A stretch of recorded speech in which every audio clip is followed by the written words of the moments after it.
CM DK Shivakumar ಇವತ್ತು ಮಹತ್ವದ ಹೆಜ್ಜೆ ಇಟ್ಟಿದ್ದಾರೆ. 3 ರಾಜ್ಯದ ಸಿಎಂಗಳ ಜೊತೆಗೆ ತುಂಗಭದ್ರಾ ಜಲಾಶಯದ ಹೊಸ ಕ್ರಸ್ಟ್ ಗೇಟ್ಗಳನ್ನು ಲೋಕಾರ್ಪಣೆ ಮಾಡಿದ್ದಾರೆ. ಈ ಮೂಲಕ ಹೊಸ ಸಂದೇಶವೊಂದನ್ನು ಸಾರಿದ್ದಾರೆ.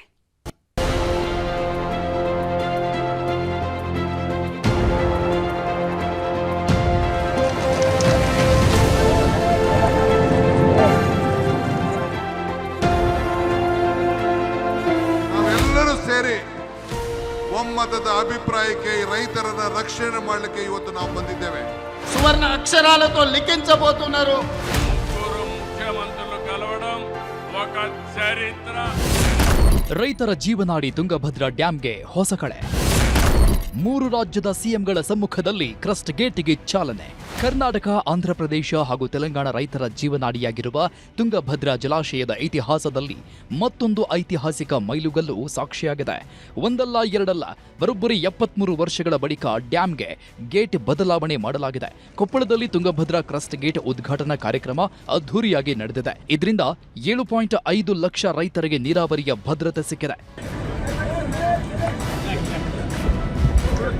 ಜಲಾಶಯಕ್ಕೆ ನೂತನವಾಗಿ ಅಳವಡಿಸಲಾದ ಕ್ರಸ್ಟ್ ಗೇಟ್ಗಳ ಲೋಕಾರ್ಪಣೆ ಕಾರ್ಯಕ್ರಮಕ್ಕೆ ದಕ್ಷಿಣ ಭಾರತದ 3 ರಾಜ್ಯಗಳ ಸಿಎಂಗಳು ಹಾಗೂ ಕೇಂದ್ರ ಸಚಿವರು, ಕೊಪ್ಪಳ ಜನತೆ ಸಾಕ್ಷಿಯಾಗಿದ್ರು.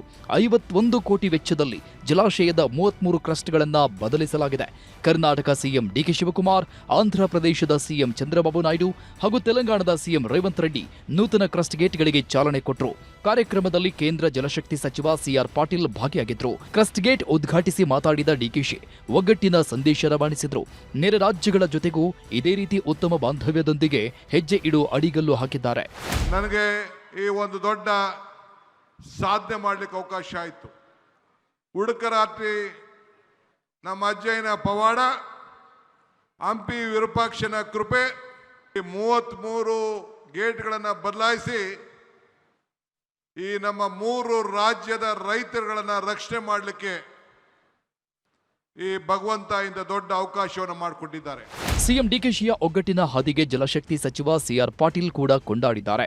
3 ಮುಖ್ಯಮಂತ್ರಿಗಳು ಒಗ್ಗಟ್ಟಾಗಿರೋದ್ರಿಂದ ಎಲ್ಲರಿಗೂ ನೀರು ಹರಿದು ಬರುತ್ತೆ. ಇಂಥ ಒಗ್ಗಟ್ಟಿನಿಂದ ರೈತರಿಗೆ ಲಾಭವಾಗಲಿದೆ. ಟಿಬಿ ಡ್ಯಾಂನಲ್ಲಿ 15% ಹೂಳಿದೆ. ಅದನ್ನ ಆದಷ್ಟು ಬೇಗ ಕ್ಲಿಯರ್ ಮಾಡ್ತೀವಿ ಅನ್ನೋ ಘೋಷಣೆ ಮೊಳಗಿಸಿದ್ರು. काम तो तीनों मुख्यमंत्री को करना है, मगर जो निर्णय करना है, उनको जो टेक्निकल सहयोग करना है, वो हम जल्दी से करेंगे. और तुंगभद्रा की पानी की कैपेसिटी करीब 25 से 30% और ज़्यादा बढ़ जाएगी. ಒಟ್ನಲ್ಲಿ ತುಂಗಭದ್ರಾ ಡ್ಯಾಂಗೆ ಹೊಸ ಕಳೆ ಬಂದಿದೆ. ಹೊಸ ಗೇಟ್ ಬದಲಾವಣೆಯಾಗಿದ್ದು ಹೂಳನ್ನ ತೆಗೆಸೋ ಕೆಲಸವೂ ಆಗಬೇಕು. ಆಗಲೇ ತುಂಗಭದ್ರೆಯ ತೀರದ ಜನರಿಗೆ ಹೊಸ ಭರವಸೆ ಮೂಡೋದು. ಕೊಪ್ಪಳದಿಂದ ಶರಣಪ್ಪ ಬಾಚಲಾಪುರ ಹಾಗೂ ಬಸವರಾಜ ಹರನಹಳ್ಳಿ, ನ್ಯೂಸ್ 18 ಬಳ್ಳಾರಿ.